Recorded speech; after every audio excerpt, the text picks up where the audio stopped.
அவர் கண்ணாடி பார்த்து இதெல்லாம் பேசணும். உங்களுக்கு நான் குஜராத் நடந்த நடவடிக்கைகள் பற்றியோ, குஜராத்தில் ஏற்பட்ட நடவடிக்கைகள் பற்றியோ நான் சொல்லணும்னு அவசியம் இல்லை.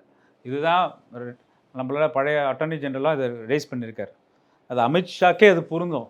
இன்ஃபேக்ட் இப்போ அமித்ஷாக்கு வேறு ஏதாவது கேஸில் ஃபாய்ஸ்ட் பண்ணுறான்னு வச்சுங்க, பிஎம் அட்வைஸ் படி தான் பிரசிடென்ட் முடிவெடுக்க முடியும். ஆனால் இங்கே கவர்னருக்கு ஃபுல் ஸ்வீப்பிங் பவர்ஸ். எந்த மாதிரியான கவர்னர் இருக்கார்? கடந்த காலத்தில் மக்களால் தேர்ந்த பிரதிநிதிகள் எந்த ஒரு கோர்ட்டில் இன்னொரு கேஸ் போயிட்டுருக்கு, பிரசிடென்ட்ஸோட ரெஃபரன்ஸ்க்காக பெஞ்ச் டிஸ்கஸ் பண்ணுறாங்க.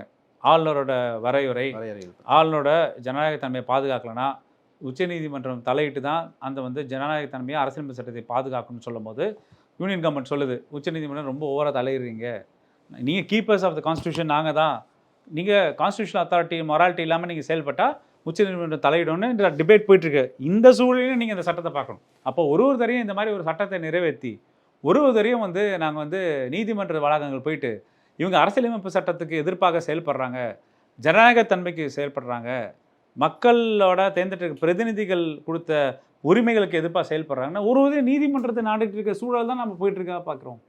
அப்போ நீங்கள் அரசியலமைப்பு சட்டத்தை நீங்கள் நேரடியாக தாக்குதல் பண்ணாமல் அரசியலமைப்பு சட்டத்தில் இருக்க எங்கெங்கெல்லாம் கேப்ஸ் இருக்கோ அதனால் ஐடென்டிஃபை பண்ணி அந்த கேப்பை மிகைப்படுத்தி நீங்கள் லூப்போல் கண்டுபிடிச்சி அதே அரசியலமைப்பு சட்டத்தை டிஸ்மேண்டல் ஆக்குறது, ஜனநாயகத்தன்மை டிஸ்மேண்டல் ஆக்குற அப்ரோச் தான் ஆளுகின்ற பாஜக பண்ணிகிட்ருக்காங்க.